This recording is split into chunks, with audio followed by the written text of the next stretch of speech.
कांग्रेस के सांसद पर जो छापे पड़े, अगर आप देखिए उनके और उनके नज़दीकियों के पास 220 करोड़ से ज़्यादा का धन, नोटों की गड्डियाँ 9 अलमारियों से लेकर कई कमरों तक भरी पड़ी मिली है। मशीनें हाफ गई, मशीनें गर्म हो गई। 32 बैंक के अधिकारी भी कम पड़ गए, लेकिन नोटों की गड्डियाँ ख़त्म नहीं हुई।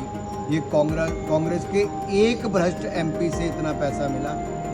और कांग्रेस तो भ्रष्टाचार की जननी, नेहरू जी के समय से लेकर राजीव जी, इंदिरा जी और फिर सोनिया जी और राहुल जी तक कांग्रेस के भ्रष्टाचार की चर्चा देश और दुनिया में।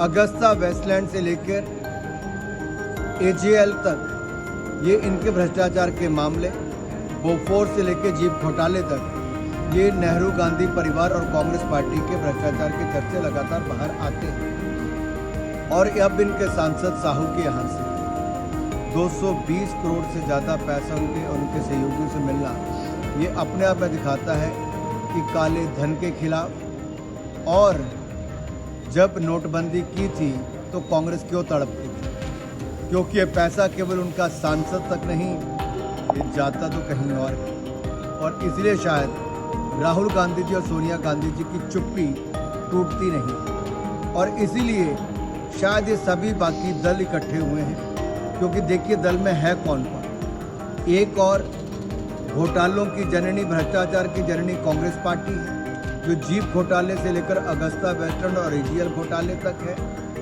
दूसरी ओर लालू प्रसाद यादव, जिन्होंने भैंसों का चारा तक नहीं छोड़ा, तो दूसरी ओर भूपेश बघेल जी, जिन्होंने गोठान घोटाले में गौ माता ली। तीसरे अखिलेश यादव जी के यहाँ पर जब जैन बंधुओं पर सैकड़ों करोड़ रुपए पकड़े गए, दूसरी ओर ममता बनर्जी जी के कई मंत्री जेल में हैं, कई सांसद जेल में हैं, अरबों रुपए उनके यहाँ से नकदी पकड़ी गई है। बच्चे श्रीमान अरविंद केजरीवाल, जो बहुत भ्रष्टाचार विरोधी नारे लगाते थे, सत्ता में आए थे, आज उनके एक नहीं कई मंत्री जेल में हैं। जेल में ज़्यादा है, बाहर कम है। तो श्रीमान अरविंद केजरीवाल जी भी आजकल भ्रष्टाचार पर नहीं बोलते। क्या सांप सूंघ गया? क्यों होंठ सिल गए? क्यों